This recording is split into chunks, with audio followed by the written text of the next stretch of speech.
Hi, I'm Tim. Welcome to our channel and thanks for logging on. If you enjoy these videos, do me a favor and subscribe to our YouTube channel right here at Watchbox Reviews. I would really appreciate it and I promise to update daily. If you love this watch, you can see it and you can purchase it on our website, thewatchbox.com.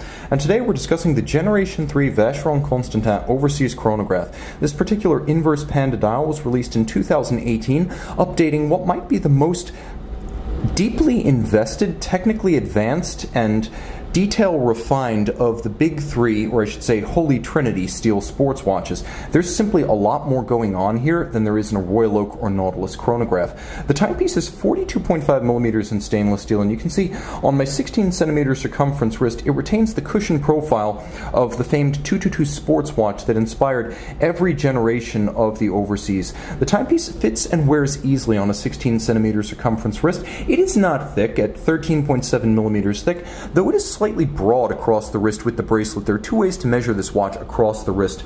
The obvious one is simply the width of the case across the wrist, and that's 50.6 millimeters. Now, if you measure the rigid flare, that is, you have a certain amount of incompressible arc to the outer links of the bracelet, then it is 56.5 millimeters, which sounds overwhelming, but I recommend you wear the watch on a wrist as small as 15 centimeters circumference on the bracelet, and if you have a wrist that's as small as 14 centimeters circumference, you can wear the watch, just use one of the two accessory straps that come with it. And that's correct. There are two accessory straps that come with this watch. One is leather, one is rubber, and there's a separate deploying clasp that comes with the strap set that allows you to use either one.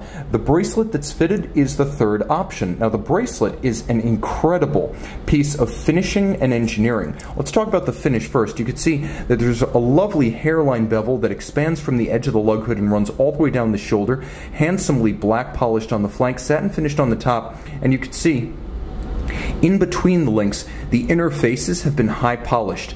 That's the attention to detail we're talking about. You'll also note that the Maltese cross emblem of Vacheron, that little Maltese cross on the dial, it recurs as a design theme throughout the watch.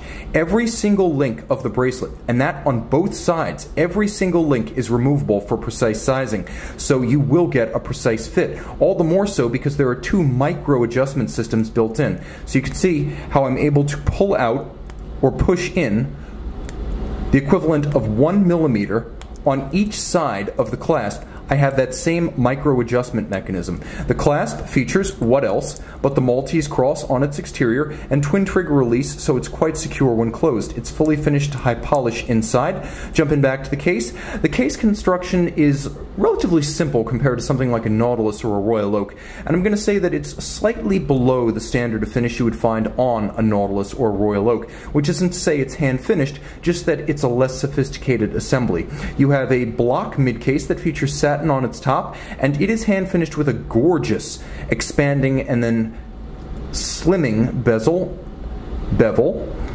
or I should say case flank bevel. The bezel itself is interesting because you have a plinth underneath the bezel this year. You still have the polished outer faces, which you can see recap that Maltese cross logo, and then the recesses feature a vertical satin finish for a little bit of design and execution nuance. Maltese cross on the outer face, the screw-down crown, twin screw-down pushers. You can see the case is sophisticated and beautifully hand finished, just not quite as intensive in its construction as a Royal Oak or a Nautilus. That said, the dial makes up any lost ground. It is one of the best I've encountered.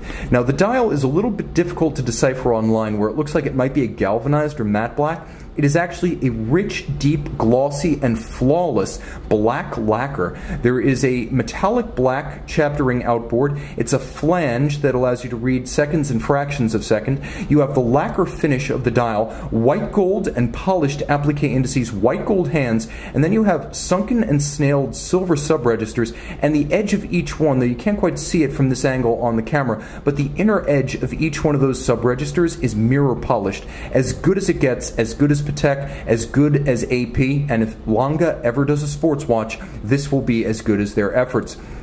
There's a quick set for the date. We have screw-down chronograph pushers, and I have to mention that the feel of the pushers represents a significant upgrade over the previous caliber 1185 Piguet-based movement in the old Generation 2 and Generation 1 chronographs.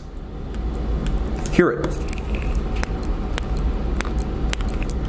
It feels better, it sounds better. It's just a better tuned, better feeling column wheel action. Now, of course, because we do have quick release lugs, that's why you get 3 different bands with this watch, I can easily remove the bracelet and show you the case back. And the case back is worth seeing. For the first time in an overseas, we have a display case back as well as a manufacturer chronograph movement. This is Vacheron Constantin, manufacturer caliber 5100, adjusted in 5 positions like a chronometer, 54 joules, 54-hour power reserve, a 22-karat winding mass, and you can see that the winding mass features a chiseled interior. It is engraved with a compass rose pattern. It features a matte or frosted finish underneath the Vacheron Constantin logo and marquee, and then there is a satin finish outboard, so 3 different finishes on a hand engraved rotor. Ceramic rotor bearings naturally for efficiency and long-wearing durability. They are unlubricated. You can see the balance beats away at 28,800 vibrations per hour. The only refinement this movement lacks is a